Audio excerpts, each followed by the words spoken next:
Welcome to Stuff You Missed in History Class, a production of iHeartRadio.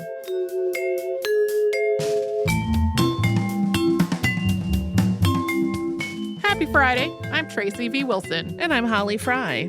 We spent the whole week talking about the Vietnam War and draft board raids. This was an episode that when I started thinking about it 5 years ago, and in the times that I've thought about it since, I was like, is there going to be enough information about this? Because it seemed kind of scattered. And a lot of what you find, unless you're going through like news reporting as it happened of every single thing, which I did do, a lot of reading of the news reports of what happened. A lot of times things are summed up in just a couple of sentences. So it's like 28 people broke into this place and they did this to the draft records. So I was like, is this really going to work? And then as I got into the Camden 28 story and was like, this is wild. We had these people doing this. They have their friend informing on them. We have this trial that needs its whole section. I was like, maybe it's a whole episode on just the Camden 28. And that felt like it was not doing justice to the fact that it was part of a much bigger movement. And then talking about the much bigger movement needed a lot more explanation of why we were even having this happen, which meant discussion in more detail of the Vietnam War than I think you and I have ever gotten into on the show. On purpose, I'm going to say. A topic I have not been comfortable really getting into. Yeah, me either. My dad served in Vietnam. He was deployed to Vietnam in 1971. So during that period that, removal of troops was happening, but people also being sent over there for the first time. I also have more extended member of the family who was killed in Vietnam. And then growing up in the, latter half of the 1970s and into the 1980s and just kind of being steeped in what the culture of the United States was like at that point. I've always been like, yikes, we have plenty of other stuff to talk about. Don't really need to get into that. Yeah. But here we are. Yeah, I mean, my dad is career military and served in Vietnam. We have never talked about it. Yeah. That was made very clear to me as a kid that was an off-limits subject. Yeah. So I don't have a lot of information. I have one story about my dad's time in Vietnam, and it is about when he was preparing to go home. And how everyone was, when it was approaching time to go home, people were terrified because it was like, if something's going to happen to me, now is when it's going to happen. Right. And so apparently everybody had to pass a drug test to be able to go back home. Mm-hmm. And if you didn't pass your drug test, you could only get as far as Okinawa and you had to wait there for I don't know what. And so in the midst of just this anxiety about what was going to happen, he hadn't really had anything to eat or drink. And so the sample he gave was not valid for his drug test. He had to do it over. He's not ever told me much more about it beyond that. But having been kind of a pacifist person from my early childhood, generally feeling that war is bad. And then growing up through the years of stuff like Operation Desert Storm and like people's responses about that still being colored by what had happened with the anti-Vietnam War movement, which, as we said in the episode, way broader than hippies and college kids. Yeah. Anyway, it was a weird time to grow up. For sure. And I feel like part of the reason that it was always off limits in my family for discussion was because not just of my father's service, but my mom, who I would not say was anti-war or a pacifist, although I don't really know, we never talked about it, was very Catholic. And so I wonder if there was some just we don't want to start peeling this onion. It is too complicated. There are too many issues in play. Yeah. I think it was just let's not have a potentially tricky conversation. I'm making the following items for dinner. Yeah. Yeah. Not necessarily a fan of nuance, my mom. Right. Yeah, I think that was part of it too. So for all I know, my dad would have been like, "Yeah, I'll talk about it." My mom was like, Yeah. "Let's not." I don't know. I could Yeah. still ask my dad, but, I kinda don't wanna bug a dude in his 80s about stuff like that. Right. Right. Yeah. He's never volunteered anything, so Right. Yeah. My dad also worked in a motor pool, so he was not in a, like, frontline kind of combat position. gotcha. Anyway, I had a couple of things that came up in the research for this that, didn't have just a good place to go in the episode, so I kinda wanted to talk about them in behind the scenes now that I have talked about my profound discomfort of trying to talk about Vietnam on the show. 1, the flower power image. Mhm. I love that photo, I really do. The person in the photo, George Harris, really George Harris III, later known as Hibiscus. So, I think he was, uh, 18 or 19 when that picture was taken.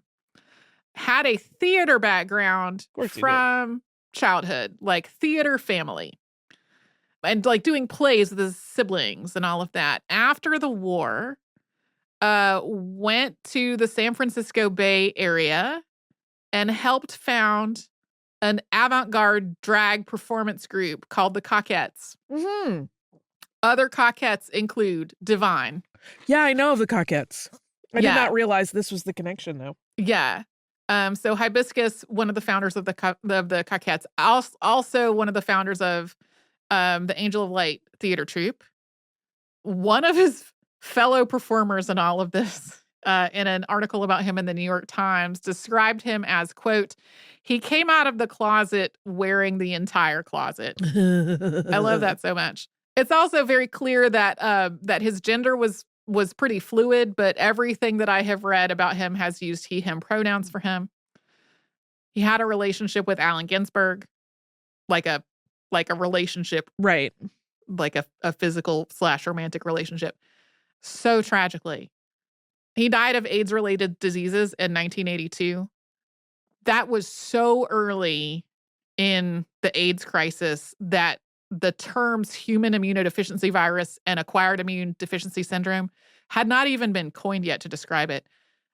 He was only 32. I'd want to go back in time and, with his consent, hug him. That was thing number 1. I wanted to talk more about Hibiscus and all of that and kind of, where his life went from being in this famous picture.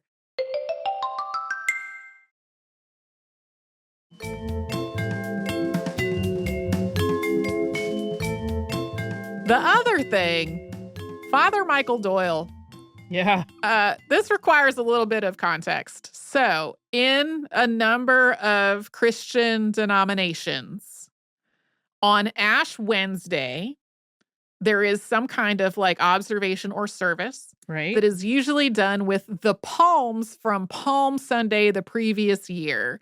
So Palm Sunday commemorates Jesus coming into Jerusalem and people waving palm branches, and there's usually something with palm branches at the church service, and then those branches are saved.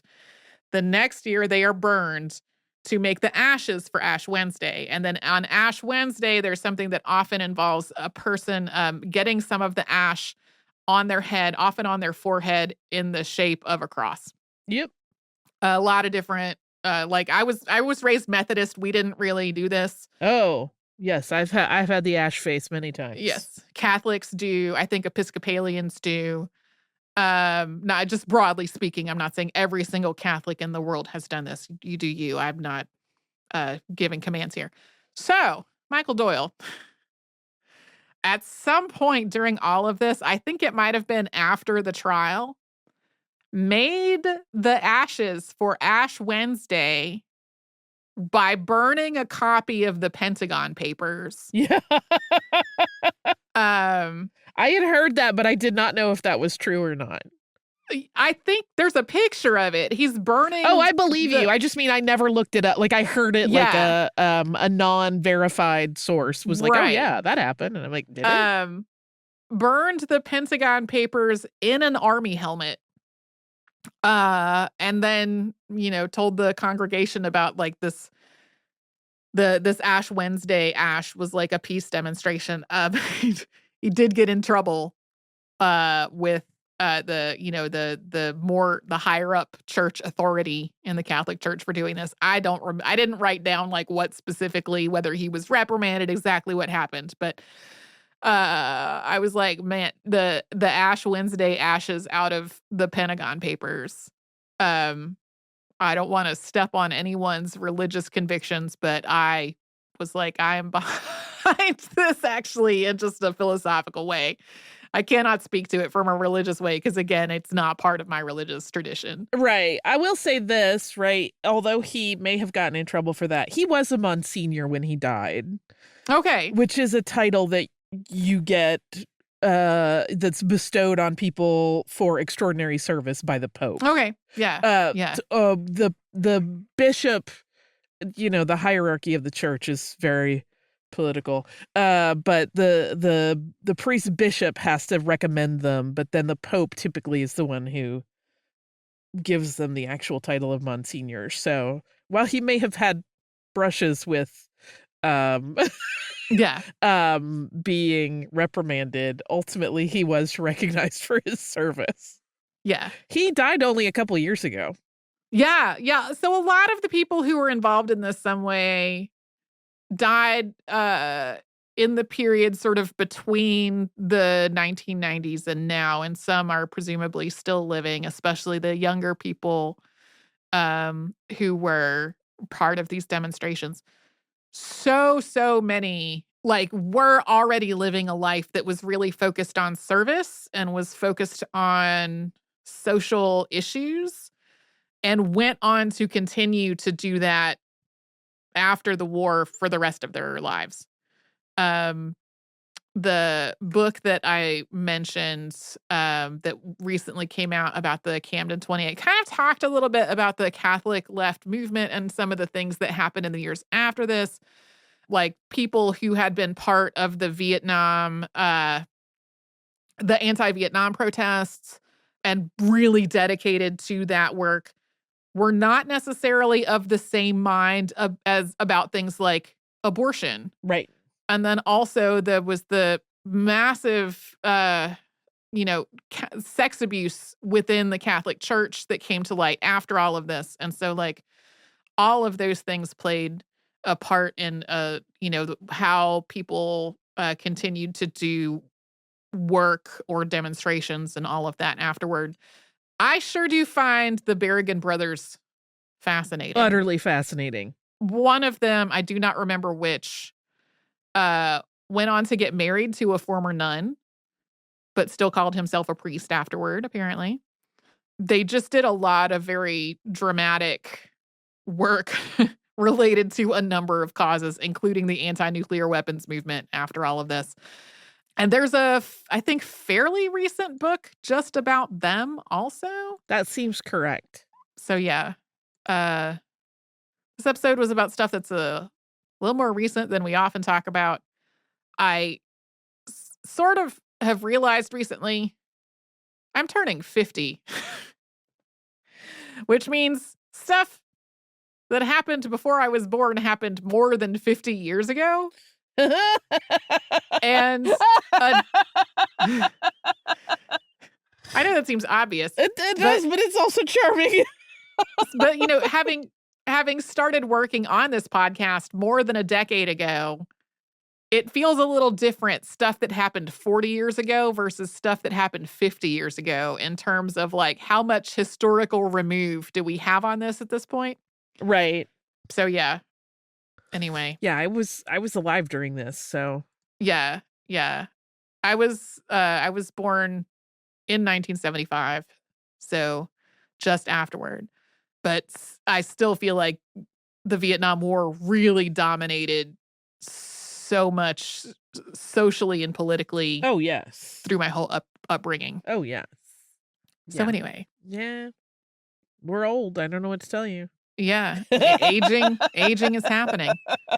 It was really working on this episode that I kind of it's not like we have a demographic survey of our entire audience. Right.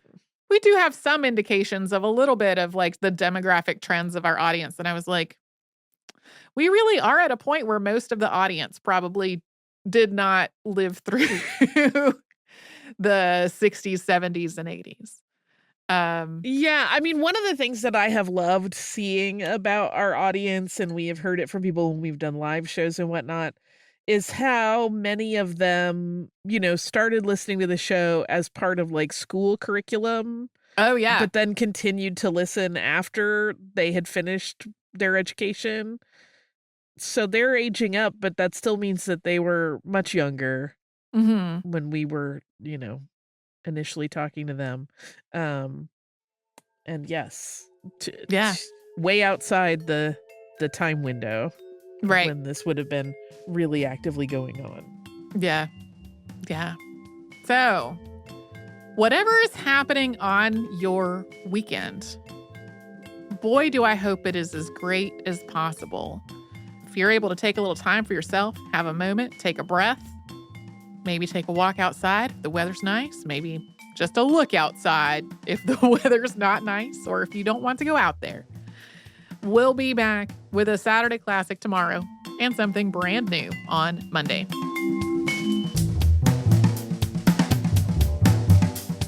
Stuff You Missed in History Class is a production of iHeartRadio. For more podcasts from iHeartRadio, visit the iHeartRadio app, Apple Podcasts, or wherever you listen to your favorite shows.